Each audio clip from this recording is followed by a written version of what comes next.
Mic number 1 سے سوال کریے. میرا نام مکند دو ہے، بے روزگار ہوں. آپ نے بولا ہے کہ جو اسلام قبول کرتا ہے اس سے ہزاروں گنا معاف ہو جاتا ہے، مگر میرے حساب سے سب کا مالک ایک ہے، اور ایک مالک ہوتے ہوئے کس کو یہ نظر سے دیکھتا ہے اور کس کو وہ نظر سے دیکھتا ہے. ہندوؤں کو معاف نہیں کرے گا اور جو اسلام دھرم سویکار کرتا ہے اس کو معاف کر دے گا. یہ کون سا اوپر والے کا قانون ہے جو میری سمجھ میں نہیں آ رہا ہے؟ بہت اچھا سوال، بہت اچھا سوال. مالک ایک تو سارے انسانوں کے لیے عدل بھی ایک ہوتا ہے. بہت اچھا سوال، بہت اہم سوال. بھائی کا سوال ہے کہ یہ کدھر کا مسلمانوں کو معاف کرتا ہے، ہندو کو نہیں معاف کرتا ہے. میں نے آپ سے کہا کہ جو انسان نام کا مسلمان ہے، اس کا نام محمد عبداللہ ذاکر ہے، تو وہ کافی نہیں جنت میں جانے کے لیے.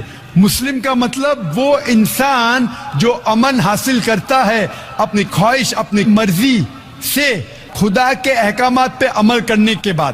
یعنی جو انسان اپنے مالک کے احکامات پہ عمل کرتا ہے وہ سچا انسان ہے. وہ نام کا کیا ہے اس کا میں کوئی لینا دینا نہیں. یہاں میں کہہ رہا ہوں کہ جو انسان اللہ کے علاوہ کسی کے ساتھ شرک کر رہا تھا، آج شرک کرنا چھوڑ دیا، آج اس کے گناہ معاف ہوں گے. چاہے کوئی بھی ہو. آپ بھی اگر کہتے کہ میں شرک کرنا چھوڑ دوں گا، اللہ کے علاوہ کسی اور کی عبادت نہیں کروں گا جو ہندو مذہب کی کتاب میں لکھا ہے، اور میں مانوں گا آخری پیغمبر محمد صلی اللہ علیہ وسلم میں، چاہے آپ عیسائی ہے، چاہے آپ ہندو ہے، چاہے آپ یہودی ہے، آج آپ اگر اپنے مالک کا کہنا مانیں گے تو آپ کا مالک آپ کو معاف کرے گا. لیکن اگر آپ کہیں گے میرا مالک ایک، لیکن مالک کا کہنا نہیں مانیں گے تو مالک کیسا معاف کریں گا؟ مثال کے طور پہ ایک ایگزامینیشن ہوتا ہے، ٹیچر سارے طالب علم کے لیے برابر ہے. ٹیچر 1 سال کے لیے سارے طالب علم، سارے اسٹوڈنٹس کو سکھاتا ہے، برابر. لیکن ایگزامینیشن میں جو ٹیچر پورے سال بھر سکھاتا ہے، جو طالب علم وہ ٹیچر کے سکھائے مطابق ایگزامینیشن پیپر میں لکھتا ہے وہ پاس ہو جائے گا. جو طالب علم ٹیچر جو سکھاتا ہے اس کے خلاف کام کرتا ہے تو ٹیچر کیا اس کو پاس کرے گا؟ چاہے وہ ہندو، مسلم ہو، عیسائی ہو، جو ٹیچر سکھاتا ہے اس کے اوپر وہ طالب علم اس کے مطابق امتحان دیتا ہے، وہ پاس ہوگا. آپ کا مالک، ہمارا مالک ایک ہے. ساری کتابوں میں لکھا ہے، ہندو مذہب کی کتاب میں، یہود مذہب کی کتاب میں، عیسائی مذہب کی کتاب میں، اسلام مذہب کی کتاب میں، سکھ مذہب کی کتاب میں، کہ مالک ایک ہے. مالک کے علاوہ کسی کی عبادت نہیں کرنا چاہیے، خدا کے علاوہ کسی کی عبادت نہیں کرنا چاہیے. کل میں نے فرمایا تھا کہ اس خدا کی کوئی پرتیما نہیں، کوئی عکس نہیں، کوئی فوٹوگراف نہیں، کوئی پکچر نہیں، کوئی بت نہیں، کوئی مورتی نہیں. پھر اگر آپ مورتی دیں گے تو آپ مالک کا کہنا نہیں مان رہے. تو اگر آپ مالک کا کہنا مانیں گے، آپ کا نام کچھ بھی ہو، موہن ہو، کچھ بھی ہو، شنکر ہو یا عبداللہ ہو، اگر آپ مالک کا کہنا مانیں گے تو آپ سچ مچ اس مالک کے بندے ہیں. اگر آپ مالک کا کہنا مانیں گے تو آپ کے گناہ معاف ہو جائیں گے. تو یہ عربی میں کہہ رہا ہوں کہ مسلم تو لوگ کو یہ لفظ سے نفرت ہے. اگر نفرت ہے تو میں مسلم لفظ کو نکالتا ہوں. میں یہ کہتا ہوں جو بھی انسان اپنے مالک کا کہنا مانتا ہے اسے عربی میں کہتے ہیں مسلم. لیکن آپ کو مسلم شبد سے نفرت ہے، مسلم شبد کو نکال دو. میں یہ کہوں گا جو خدا کے احکامات پہ عمل کرتا ہے، خدا کے کلمات پہ عمل کرتا ہے، یہ مانتا ہے کہ خدا ایک ہے، اس کے علاوہ کسی کی پوجا نہیں کرنا چاہیے، وہ انسان کے گناہ وہ مالک معاف کریں گا. آپ اگر مانیں گے خدا ایک ہے، آپ مانتے خدا ایک ہے، آپ مانتے خدا کے علاوہ کسی اور کو پوجنا نہیں چاہیے، مانتے؟ ہاں کہ نہیں مانتے؟ آپ مانتے بت پرستی غلط ہے، آپ مانتے کہ مورتی پوجا غلط ہے، آپ مانتے کہ آخری پیغمبر محمد صلی اللہ علیہ وسلم ہے؟ نہیں مانتے. بولتے جیسے شیو شنکر کو پیغمبر بولتے ہیں، جیسے سائی بابا کو یہ سب جو پیغمبر ہو گئے، یہ ہر فرشتے ایسے ایسے آتے گئے. آپ نے میری 15 تاریخ کی تقریر سنی؟ میں نے نہیں سنا. محمد صلی اللہ علیہ وسلم کا ذکر مختلف مذہبی کتابوں میں، آپ کیسٹ لیجئے، میری تقریر ہے محمد صلی اللہ علیہ وسلم کا ذکر مختلف مذہبی کتابوں میں. اس میں نے ثابت کیا ہوں کہ مذہبی کتاب بدلنے کے باوجود سب مذہبی کتاب میں لکھا ہے کہ آخری پیغمبر آنے والے ہیں. اس آخری پیغمبر کا نام ہے محمد صلی اللہ علیہ وسلم. آپ ہندو مذہب سے تعلق رکھتے؟ ہندو مذہب کی کتاب میں لکھا ہے بھوشیہ پرانا پرو 3 کھنڈ 3 ادھیے 3 شلوکا 5 سے 8 میں لکھا ہے بھوشیہ وانی محمد صلی اللہ علیہ وسلم کی. آپ پڑھیں گے بھوشیہ پرانا پرو 3 کھنڈ 3 ادھیے 3 شلوکا 10 سے 27 میں محمد صلی اللہ علیہ وسلم کا ذکر ہے.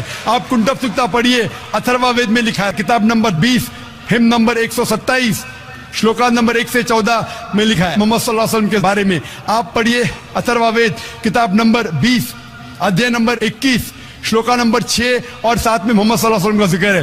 محمد صلی اللہ علیہ وسلم کا ذکر ہے سام وید میں احمد جیسا سام وید اتر چک منترا نمبر 1500 لکھا ہے. یجروید میں ادھیائے نمبر 31 شلوکا نمبر 18 میں. آپ پڑھیں گے رگ وید کتاب نمبر 8 ادھیائے نمبر 6 ورس نمبر 10 میں. آپ اگر پڑھیں گے اتھروا وید کتاب نمبر 8 ادھیائے نمبر 5 شلوکا نمبر 16 میں محمد صلی اللہ علیہ وسلم کے بارے میں احمد لکھا ہے. اتھروا وید کتاب نمبر 20 ہم نمبر 126 ورس نمبر 14 میں کئی جگہ لکھا ہے ناراشنسا. ناراشنسا مطلب وہ آدمی جو پرشنسا کے لائق ہے. اس کا عربی میں ترجمہ ہوتا ہے محمد. محمد صلی اللہ علیہ وسلم کا نام سے ذکر ہے ہندو مذہب کی کئی کتاب میں. رگ وید کتاب نمبر 1 ہم number 13 verse number 3 Rig Veda کتاب نمبر 1 ہم number 18 verse number 9 Rig Veda book number 1 ہم number 106 verse number 4 Rig Veda book number 1 ہم number 142 verse number 3 Rig Ved book number 2 hymn number 3 verse number 2 Rig Ved book number 5 hymn number 5 verse number 2 Rig Ved book number 7 hymn number 2 verse number 2 Rig Ved book number 10 hymn number 64 verse number 3 Rig Ved book number 10 hymn number 182 verse number 2 Yajurved chapter number 20 verse number 55 Yajurved chapter number 20 verse 37 Yajurved chapter number 20 verse 57 Yajurved chapter 21 verse number 31. میں صرف حوالے دے سکتا ہوں آپ کی کتابوں میں سے صرف گھنٹوں تک جس میں لکھا ہے محمد صلی اللہ علیہ وسلم آخری پیغمبر ہے. آج جو اسلام قبول کر رہے ہیں ان کو یہ سمجھاؤ کہ اسلام دھرم کیا ہے. ان کو وہ سمجھ میں میرے بھی سمجھ میں نہیں آ رہا تھا اسلام بولتے کس کو. آپ نے کہا کہ جو لوگ اسلام قبول کر رہے انہیں سمجھاؤ اسلام دھرم کیا ہے. آپ نہیں سمجھے, وہ لوگ سمجھے اس لیے تو اسلام قبول کیے. آپ بھی سمجھیں گے تو آپ بھی قبول کریں گے. یہ 10 روزہ کانفرنس جو تھا ہمارا مقصد تھا بتانے کے لیے سارے انسانوں کو اسلام کیا ہے. یہ میڈیا جو اسلام کو پیش کر رہی ہے یہ توڑ مڑوڑ کے پیش کر رہی ہے. ہمارا مقصد ہی تھا بتانے کے لیے سارے انسانوں کو اسلام کیا ہے. اگر آپ اسلام کو نہیں اب تک جانے تو بے شک قبول مت کرو. جب بھی پہچان لیں گے اسلام کو تو انشاءاللہ آپ بھی شہادت دیں گے. میری دعا ہے اللہ سبحانہ و تعالیٰ سے, اس مالک سے کہ آپ کو ہدایت دے کہ آپ یہ مانیں کہ اللہ ایک ہے, اللہ کے علاوہ کوئی معبود نہیں اور محمد صلی اللہ علیہ وسلم آخری پیغمبر ہے. میں کہوں گا والنٹیئر سے کہ آپ کو میری DVD دے محمد صلی اللہ علیہ وسلم کا ذکر مختلف مذہبی کتابوں میں, اس میں سارے حوالے ہیں اور ایک خصوصاً تقریر ہے محمد صلی اللہ علیہ وسلم کا ذکر ہندو مذہبی کتاب میں, صرف ہندو مذہب میں. آپ اس کو دیکھو اور انشاءاللہ آپ اس بات کو تسلیم کریں گے آج نہیں تو کل کہ اللہ ایک ہے, اس کے علاوہ کوئی معبود نہیں اور محمد صلی اللہ علیہ وسلم آخری پیغمبر ہے. Hope the answer the question. Mic number 3 میں کوئی خاتون تو سوال کریں. مائک نمبر 3 سے. یہاں پہ 5 بہنیں ہیں جن کو شہادہ لینا ہے, اگر آپ پانچوں کا ساتھ میں کرا دیں.